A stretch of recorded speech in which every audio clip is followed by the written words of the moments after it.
नमस्कार, मैं रविंद्र सिंह। प्रस्तुत हैं दोपहर समाचार। राज्य के सभी जनपदों और 50,000 से अधिक आबादी वाले शहरों में खेल विभाग द्वारा आधुनिक सुविधायुक्त बहुउद्देश्य हॉल और खेल मैदान बनाए जाएंगे।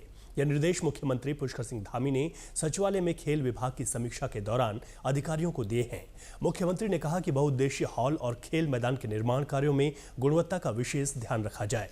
निर्माण कार्यों में गुणवत्ता का विशेष ध्यान रखते हुए बहुउद्देश्य हॉल में बैडमिंटन, वॉलीबॉल, बास्केटबॉल और अन्य इंडोर गेम की व्यवस्था की जाए। इनके संचालन और रखरखाव की भी समुचित व्यवस्था की जाए। मुख्यमंत्री ने निर्देश दिए कि विभागों द्वारा जो भी योजनाएं बनाई जा रही हैं वे ठोस तरीके से बने। यह सुनिश्चित किया जाए कि योजनाओं का कार्य धरातल पर दिखे। वहीं मुख्यमंत्री पुष्कर सिंह धामी ने सचिवालय में तकनीकी शिक्षा विभाग की समीक्षा भी की। इस दौरान उन्होंने निर्देश दिए कि तकनीकी शिक्षा को बढ़ावा देने के लिए गढ़वाल और कुमाऊं मंडल में एक एक्सीलेंस सेंटर बनाया जाए। यह सुनिश्चित किया जाए कि सरकारी तकनीकी संस्थानों से पास आउट होने वाले छात्रों को अधिक से अधिक कैंपस प्लेसमेंट का लाभ मिले। मुख्यमंत्री ने कहा, औद्योगिक संस्थानों की आवश्यकता के अनुरूप तकनीकी संस्थानों में आधुनिक कोर्स और आधुनिक उपकरणों की समुचित व्यवस्था की जाए। बैठक में जानकारी दी गई कि पिछले 3 सालों में पॉलिटेक्निक के माध्यम से 6,490, सरकारी क्षेत्र में 369 और पॉलिटेक्निक के माध्यम से सामुदायिक विकास योजना के तहत 552 युवाओं को रोजगार और स्वरोजगार मिला है। पेयजल सचिव शैलेश बगोली ने सचिवालय में प्रदेश में मानसून के दृष्टिगत पेयजल विभाग द्वारा की गई तैयारियों की समीक्षा की। इस दौरान उन्होंने निर्देश दिए कि प्रदेश में क्षतिग्रस्त पेयजल योजनाओं की दैनिक आधार पर रिपोर्ट तैयार कर प्रस्तुत की जाए। क्षतिग्रस्त पेयजल योजनाओं की मरम्मत की सूचना उपलब्ध कराने के साथ ही जल संस्थान और जल निगम के सभी डिवीजनों को समय पर मरम्मत के लिए पर्याप्त आवश्यक सामग्री की व्यवस्था सुनिश्चित की जाए। उन्होंने पिछले 3 सालों के अनुभव के आधार पर संवेदनशील डिवीजन में अतिरिक्त मानव संसाधन और शुद्ध पेयजल उपलब्ध कराने के लिए आवश्यक केमिकल सोडियम हाइपोक्लोराइड सभी डिवीजनों को उपलब्ध कराए जाने के भी निर्देश दिए।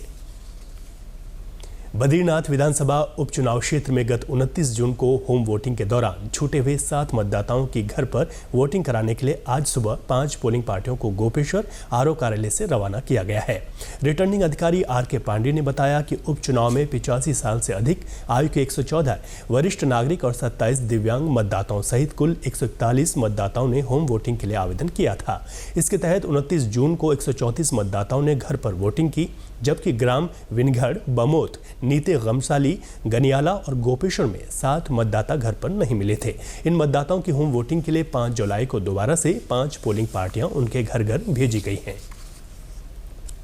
बद्रीनाथ धाम में प्लास्टिक वेस्ट को नगर पंचायत प्रशासन ने आय का बेहतर संसाधन बना लिया है। यहां इस वर्ष अब तक नगर पंचायत की ओर से धाम में बिखरे प्लास्टिक कचरे से 2,61,500 रुपए की आय अर्जित कर ली है, जिससे यहां एक और धाम प्लास्टिक कचरे से मुक्त हो रहा है, वहीं नगर पंचायत को आय भी प्राप्त हो रही है। आपको बता दें कि बद्रीनाथ धाम की सफाई का जिम्मा नगर पंचायत बद्रीनाथ का है।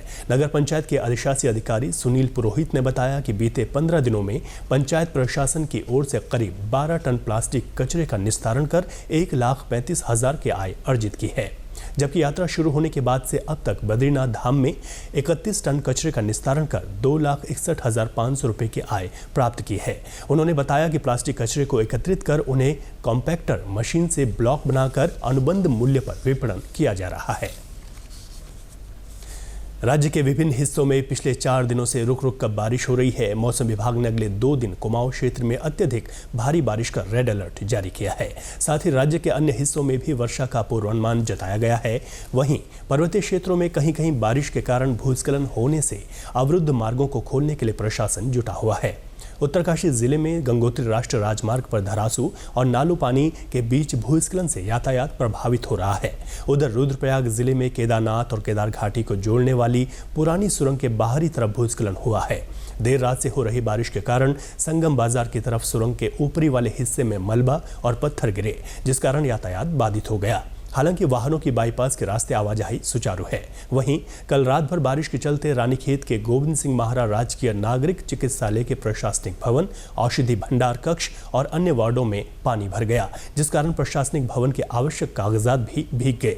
अस्पताल प्रशासन के अनुसार चिकित्सालय में निर्माण कार्य के चलते नाले का ड्रेनेज सिस्टम बंद हो गया, जिसके चलते वर्षा का पानी चिकित्सालय में भर गया। वहीं कल देहरादून में गुच्चू पानी के पास एक टापू में 10 लोग फंस गए थे। इसकी सूचना मिलने पर एसडीआरएफ रेस्क्यू टीम ने मौके पर पहुंचकर टापू पर फंसे सभी लोगों को नदी के तेज बहाव से होते हुए रोप द्वारा कड़ी मशक्कत से नदी पार कराकर सुरक्षित स्थान पर पहुंचाया। इसी के साथ अभी तक के समाचार समाप्त हुए। दूरदर्शन समाचारों से जुड़े रहें। मिलते हैं फिर शाम 6:30 बजे के बुलेटिन में। नमस्कार।